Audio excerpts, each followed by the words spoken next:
Another Sunday has come and gone in the NFL, and some rookies are showing their wares, including a couple of sticky-fingered corners. And we're going to talk about that tonight on Locked On NFL Draft. You are Locked On NFL Draft, your daily podcast covering the NFL Draft. Part of the Locked On Podcast Network, your team every day.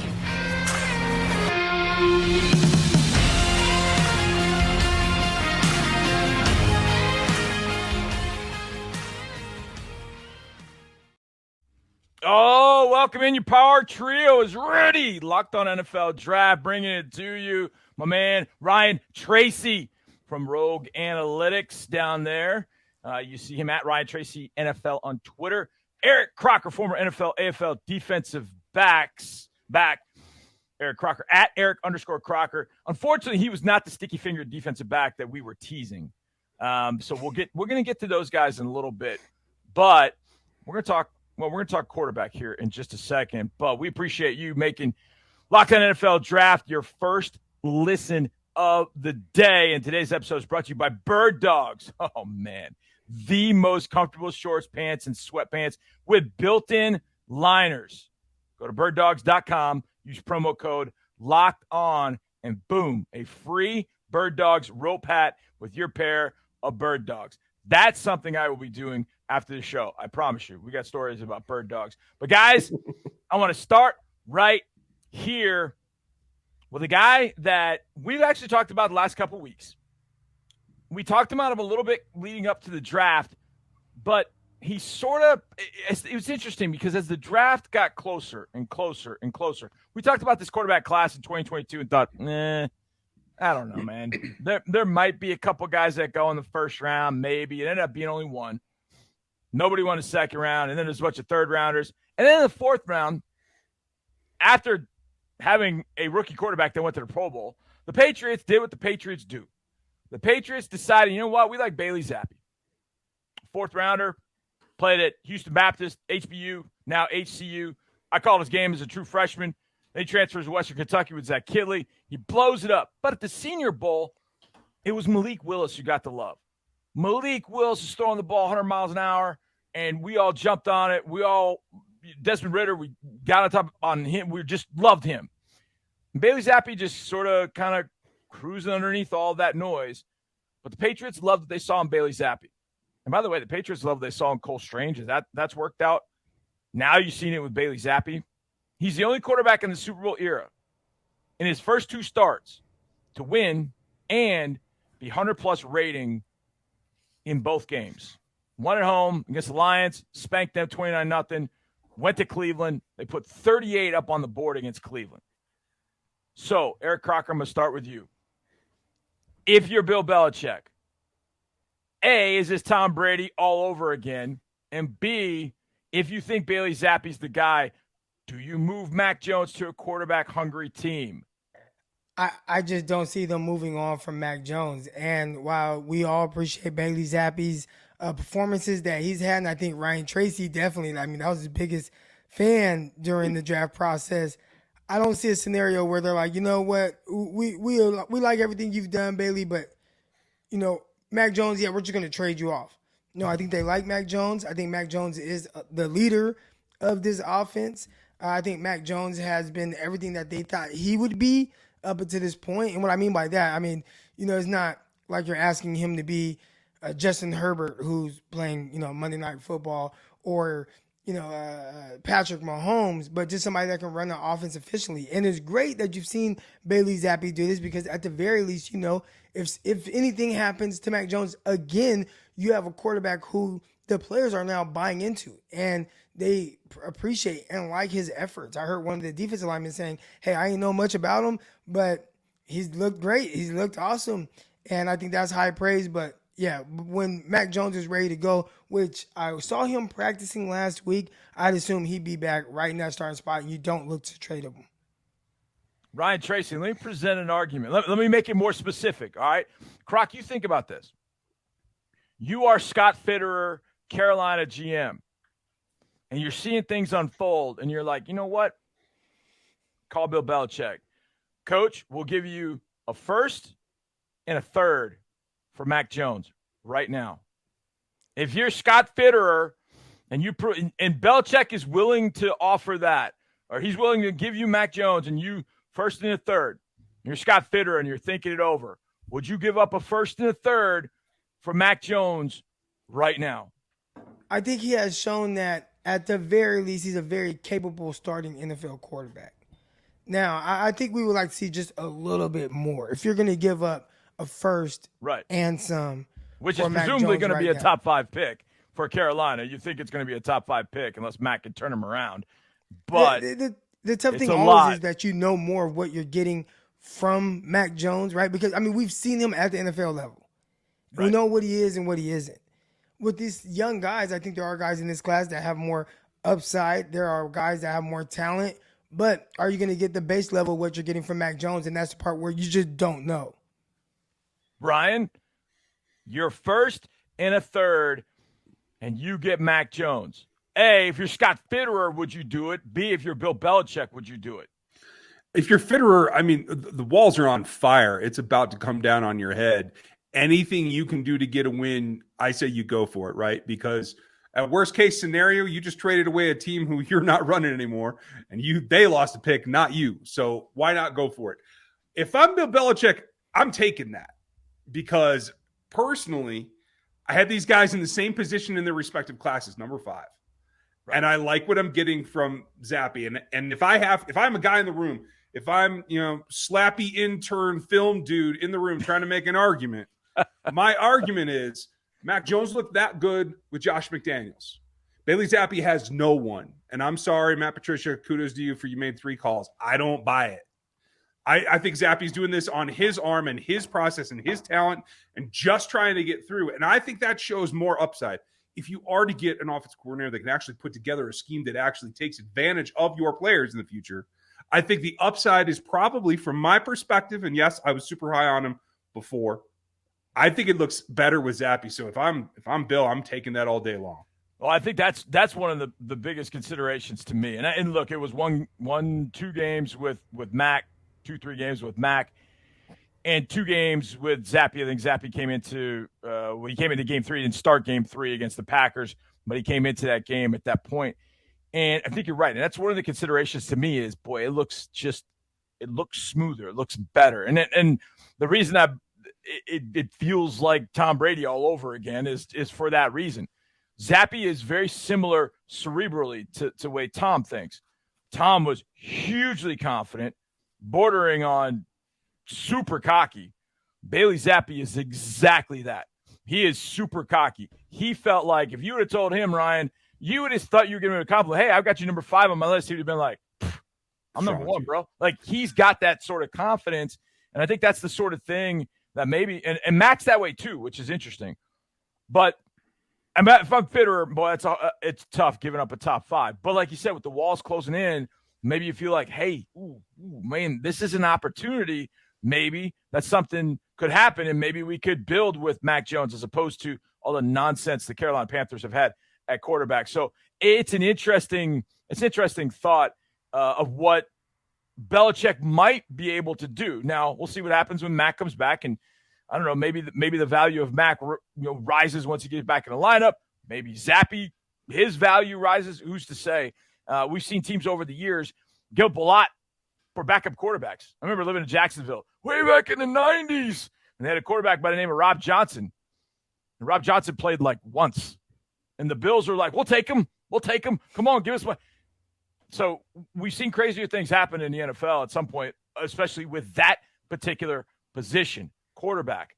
And I don't think any of us were quarterbacks, so we could talk bad about them. They're a bunch of prima donnas, but they're very valuable, especially if you've got the right one. If you got the right one, hang on to him. All right, we come back. We got to talk about a few sticky-fingered corners that have played really well. One you're not paying attention to, I can promise you that, and he might be the best of the bunch. But speaking of the best of the bunch, we got to talk about bird dogs. Now, 3 of us were lucky enough to get our pairs of bird dogs, shorts, pants. I mean, I got the pair of shorts, and my son tried them on. And listen, it's kind of interesting living with my son. My wife is out in California with my daughter. So my son's 22, and he's been living with me. He steals my food, my Built Bars. He steals my supplements. And now he's stealing my shorts. And he's like, Dad, these shorts are freaking awesome. And I'm like, well, what about them? And he goes, they got a liner inside. And I can't tell you what he told me next because that's not for FCC airwaves. But he basically said he felt comfortable because they got a liner inside the shorts. He's like, I don't need underwear. I'm like, all right. I mean, 22 years old, don't need underwear, and you get a great pair of shorts. The most comfortable things. I wore my Bird Dog pants on our trip to Jacksonville. Business casual road trip. I took them on a trip. Man, they were awesome. I'm going to start wearing them on the sidelines for games because they're super comfortable. I mean, super comfortable. Like the cute little Charmin bear rubbing it up against your thighs. It's not scratchy. I mean, it's comfortable. A little stretch to them. You will absolutely love these. Bird Dog joggers are higher quality than Lululemon and $20 less. So do the right thing. Bird Dogs. Go to birddogs.com, enter promo code Locked On, and they'll throw in a free Bird Dogs rope hat. That's birddogs.com, promo code Locked On, and boom, a free Bird Dogs rope hat with your pair of Bird Dogs, the most comfortable shorts, pants, and sweatpants with built-in liners. You will not take these things off. Promise you. I promise you, you will absolutely love them. I have a couple of pairs, and that's not enough, especially as the season's gone on. So make sure you check out birddogs.com. We thank you again for making Locked On NFL Draft your first listen every day. Now make sure you check out NFL Key Predictions every Friday on Locked On NFL. Locked On's local experts give you the inside scoop on the 5 biggest games of the NFL weekend, including Sunday and Monday Night Football, plus betting advice from the field's leading experts, BetOnline. Follow NFL Key Predictions every Friday on Locked On NFL, available on the Odyssey app, YouTube, and wherever you get podcasts. All right, we're going to talk about some corners, but I know the Jets, the Seahawks, the Texans, they all went looking for corners. Corners aren't easy to find, just like you looking for potential people to hire. These days, every new potential hire can feel like a high-stakes wager for your small business. You want to be 100% certain. In the draft, you're never 100% certain, but you get to interview them. You let teams know. You let players know, hey, we're interested in you. It's the same thing that you can do with LinkedIn Jobs. LinkedIn Jobs helps you find the right people for your team faster and for free. All you got to do is add your job in the purple hashtag hiring frame to your LinkedIn profile to spread the word that you're hiring. Simple tools like screening questions make it easy to focus on candidates with just the right skills and experience so you can quickly prioritize who you'd like to hire after you interview them. It's why small businesses rate LinkedIn Jobs #1 in delivering quality hires versus leading competitors. LinkedIn Jobs helps you find the quality candidates you want to talk to faster.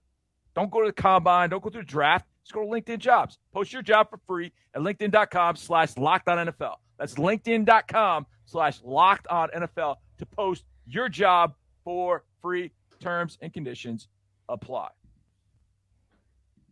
Now, guys, I mentioned 3 teams that drafted corners. Now, there are a lot of teams that drafted a lot of corners. But early in the draft, we had this discussion many, many times because obviously my team, the Houston Texans, was 3rd in the draft. We thought the Jets might be looking at a corner. They're 4th in the draft. And the Seattle Seahawks seemingly always draft corners, and they were way down the road. But they ended up finding, I know those 3 teams came away with 2 guys in 3 overall, 4 overall, and 1 guy drafted a 5th round that are going to end up being #1 corners in the league. Now, Sting was off Texas. We had a bye week this week, so Sting didn't play. But Eric Crocker, you watch this position, you know this position, you played this position, you know it backwards and forwards. Sauce Gardner has been all that and then some with the Jets. And Tariq Woolen with the Seattle Seahawks has been worth a 1st rounder. But as a 5th rounder, he's playing his guts off 4 straight games with an interception as Seattle holds Arizona to 9 points. In fact, Arizona didn't score an offensive touchdown. Cliff Kingsbury's pulling his hair out. Kyler Murray's letting his hair grow out. And Tariq Woolen is just picking passes off and looking great. Your thoughts thus far on A, what you see from Sauce, who we maybe knew was going to do this. B, your thoughts on Tariq Woolen, who was kind of a diamond in the rough that I know, Ryan, you and I have maybe talked about that during the draft, Tariq Woolen for UTSA. I think I have to start with Tariq Woolen because that's the guy right there who was the biggest physical freak that we have pretty much ever seen at the cornerback position coming out, in the sense of, 6'4", like a legit 6'4", weighing 205 pounds. And like, that's cool. Okay, you have a 6'4" long arm corner and a real 6'4". Yeah. But then he goes out there and runs in the 4.2s. And he vertical jumps through the roof. And you knew that there was this really big time potential. Then he goes to Seattle. And they're used to having cornerbacks that are built similarly to him. So they're going to understand the strengths, the weaknesses, and exactly how to utilize him. They put him up in press, getting guys face. And he's been tremendous and making it really difficult for guys down the field. I think people passing on him is justified because of the newness to the cornerback position for him and that transition there. And you're going to have to really see what he potentially would be if it all came together. Well, it's coming together right now sooner than people expected. And he's getting better week by week. So as it pertains to Tariq Woolen, I mean, first and foremost, I think he's doing a tremendous job. Then when you look and he has an interception in 4 straight games. I mean, that's taking the ball away and impacting the game that way for your defense, especially when they're in a low-scoring game against the Arizona Cardinals. That is huge. And then you turn the page and you go to Sauce Gardner, and a lot of people thought that he potentially would be the first cornerback taken. We know it was Derek Stingley over there with Houston, but I'm pretty sure the Jets right now are really happy with who, I don't want to say fell into their lap, like he ended up being pick 25 or something. Yeah. But in the sense of a corner taken before him, and then what you're getting from him, oh, man, they got to be really excited. What he did, the display he put on against the Green Bay Packers, I mean, that was almost disrespectful for a rookie corner to play. The Chiefs head was disrespectful. And he's been doing that throughout the year. Like, he's been playing at a high level. He's had a play here and there that he's given up, but for the most part, he's been the best rookie week in, week out. And I think his recap of how he did things with putting on the cheese head. Yeah. I loved it. Now, I think it was Alan Lazard went and slapped it off his head, but I love him putting on the cheese head. I love the confidence. I love the swagger, and that's carrying over to everybody else in the defense. Young guy, he's going to be a team captain pretty soon. You know what I like, Croc, maybe the best? He's relying on his feet more than he is his hands. And that was something that we challenged him with, basically. And that was he had to start thinking with feet before hands. And he had been thinking hands before feet. But his feet look so much better than what they looked like at Cincinnati. And looking back at my Harris 100, as we talk about Tariq Woolen, I had him at number 64. And I'll tell you this, I had a buddy of mine who's an agent, and he pushed UTSA hard. And he's like, my nickname is Jaybird. He always knows me as Jaybird. It's Jaybird. Do not put him in your Harris 100, man. You're going to look foolish. I'm like, you sure?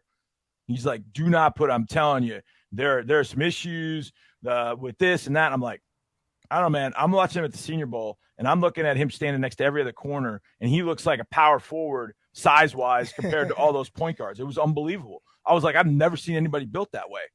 So, Ryan, from an analytics standpoint, what do you remember about Tariq Woolen standing out? Because I would think from an analytics standpoint, like he was off the charts, like size, speed, all that at that corner position. Like there are fast dudes, but then there are 6'4" fast dudes like that guy.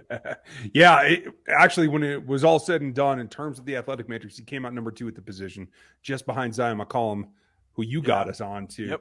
The two of them are such rare athletes, and it is the size that gives it away. I had some problems with this film at times, maintaining his mirror, understanding like how to use his body to its full effect.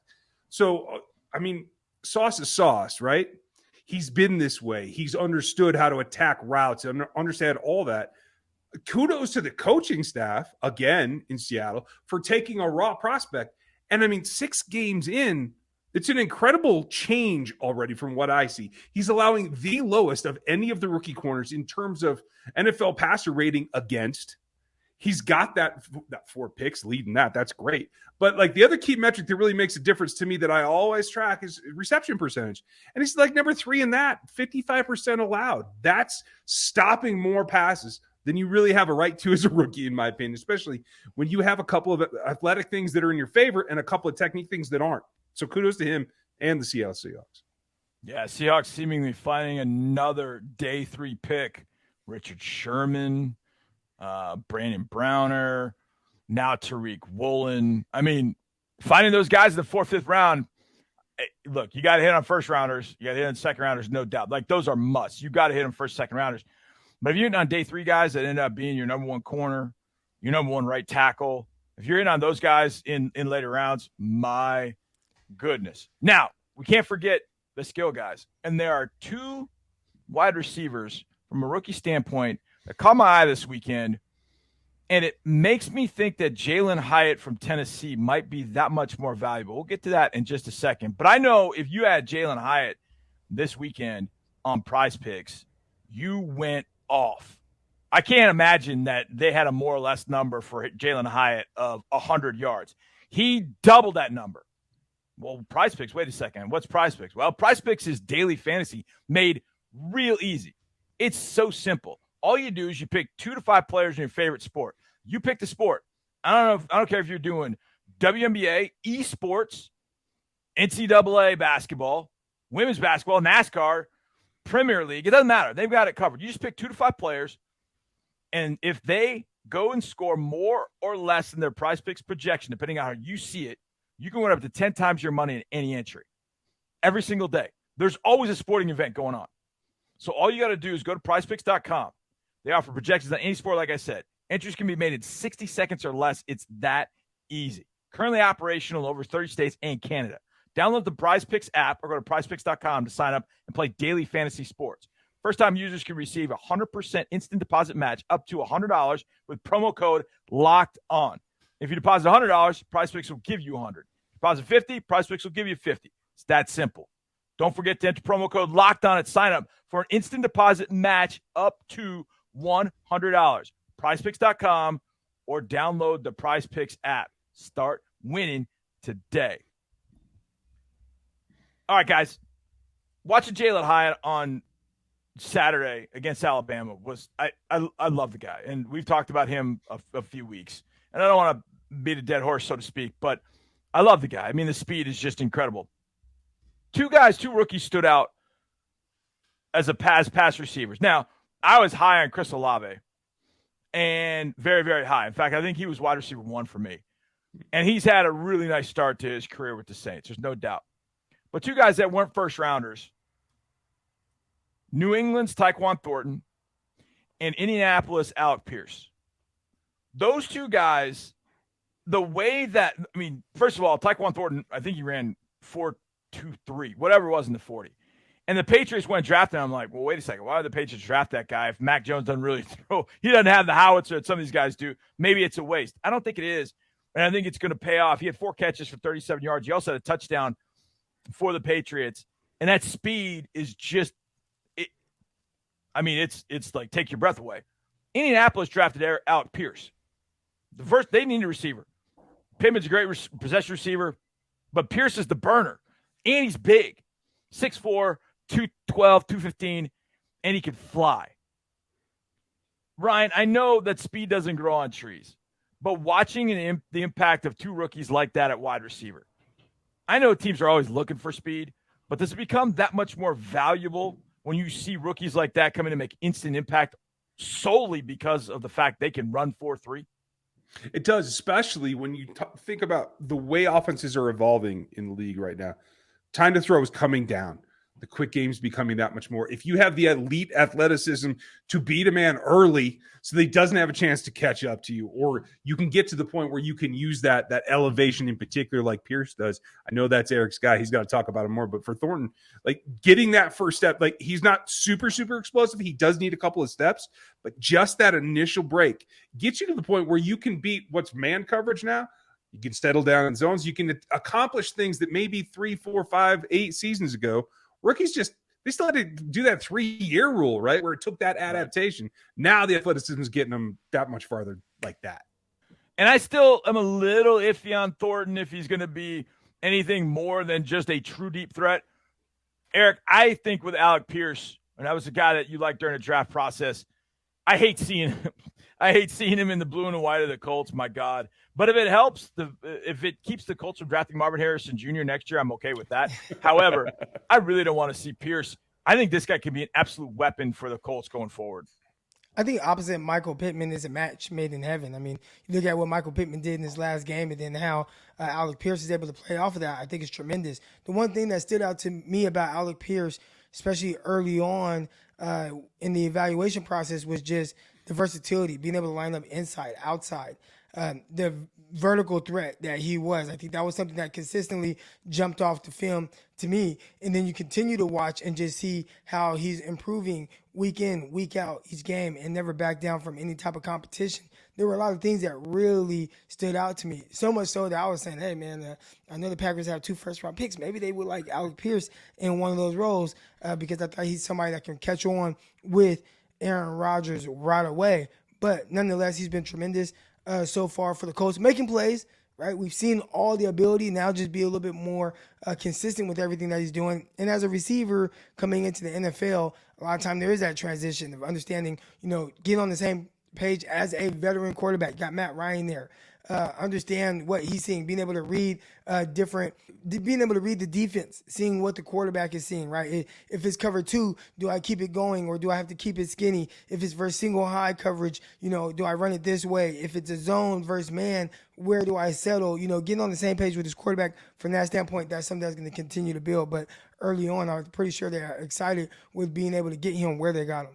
Yeah, Matt Ryan found him a few times the other day. Found Jelani Woods, his rookie tight end, as well. Ballard may have hit a couple of rookies in the pass game that the Colts have been lacking. And if they get anything out of Paris Campbell anytime soon, I'm going to be very, very sick to my stomach about what the Colts are able to do with the passing game. Now, we'll see whether they need a quarterback, but that is going to be for another show later this week. Gentlemen, you did it. I was about to say something really bad. You guys kicked butt tonight. You guys were absolutely awesome. Fantastic, as always. Eric Crocker at Eric_Crocker, at Ryan Tracy NFL. I am Jay Harris Football. You have just watched and made Locked On NFL Draft your first listen of the day, and we appreciate that. We got plenty for you. Hey, last Friday's show, if you didn't catch on to our The Draft, you got to check it out. It was fantastic. I thought it got rave reviews, so you make sure we'll do that again on Friday. Different topic this time. But we'll change it up each and every Friday. That was fun. So make sure you check that out on Locked On NFL Draft. Now make your second listen, Peacock and Williamson NFL Show. Brian Peacock and former NFL scout Matt Williamson give you the expert NFL analysis in less than 30 minutes. It's free and available wherever you get podcasts. For Eric, for Ryan, I'm John. We'll see you next time on Locked On NFL Draft. Let's go.